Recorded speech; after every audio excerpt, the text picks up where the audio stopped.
With Lent well underway, a new book examines the importance of the Stations of the Cross. Pocket Guide to the Stations of the Cross includes more than 24 meditations on the path taken by Christ on Good Friday on his way to be crucified. The book seeks to help the faithful find a deeper understanding of Christ's death and resurrection. Joining us now from Rome is Dr. Edward Sri, theologian, Catholic speaker, and author of the book Pocket Guide to the Stations of the Cross. Dr. Sri, thank you so much for joining us. We appreciate it. Can you tell us a little bit more about your new book and why you decided to write it? You know, St. John Paul II once said that Christ's passion, the story of his passion and death, is really the fullness of God's revelation of his love for us. And so if we want to encounter that love more in our spiritual lives, if we want to live that love with our marriages and our families, with our friends, we need to really contemplate that mystery of Christ's passion over and over and over again. Lent, of course, is a great time to do this.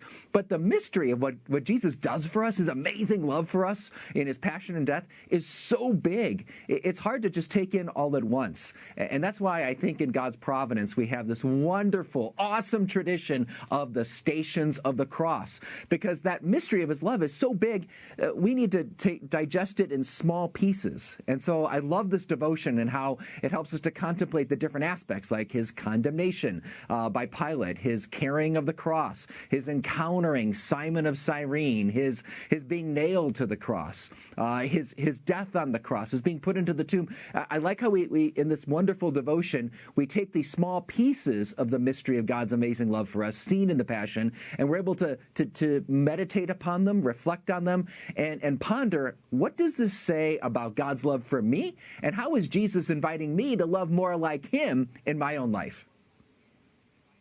Yeah, I love it. Well, talking about the book, I know you mentioned the importance of praying a short Stations of the Cross anywhere. Let's talk about that a little more.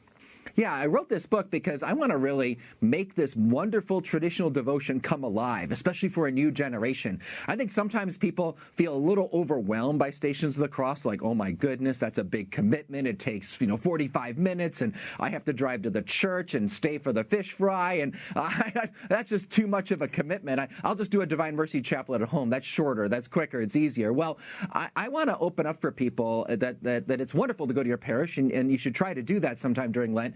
But you can pray the Stations in a short way. You can pray it in just like 10 or 15 minutes, and you can do it in your own home. You could do it while you're driving your car. You can do it while you're going for a walk or on the exercise machine. What the Church requires us to do is simply to meditate on the mystery of each station. You don't have to have a little book. It's nice to have a little book to help you think about each station, but if you just know the Stations of the Cross, that could be really helpful. I was blessed to live for a while with a wonderful Jesuit priest, Father John Harden. And Father John Harden, I remember I would take him to run errands in the car, and he would say, Ted, let's pray the Stations of the Cross. And we'd pray it while we were driving, right? Took him to a doctor's appointment. We'd pray in the waiting room at a doctor's appointment. And so it's really something you can incorporate in your own daily life, and we should want to do that. If the Stations really are revealing to us the fullness of God's love, that's something we should have on our hearts and our minds all the time. But I think some Catholics maybe just feel too intimidated by this big devotion. It takes too long. And so I wanted to offer also some practical ways, creative ways that you could incorporate it in your own daily life. One thing I did recently is on my podcast, I recorded a short, maybe less than 15-minute Stations of the Cross, kind of like those audio rosaries. Many people have the rosary playing while they're doing dishes or folding laundry or driving in a car. Well, I recorded one on my podcast for the Stations of the Cross so that any layperson during Lent, if they're just driving to work or they're running an errand or they're going for a walk, they can listen to the Stations in a very short version that's reverential, but takes in a short way the ability to enter into the Stations and still contemplate each station, but in a quick way that you can incorporate in the normal routines of your daily life. I love that you mentioned that because life has gotten so, busy for so many people. So this is a great way to kind of get that. And like you said, there's little bites. Before I let you go, we have about a minute or so left. Want to ask you, what else would you like us to know?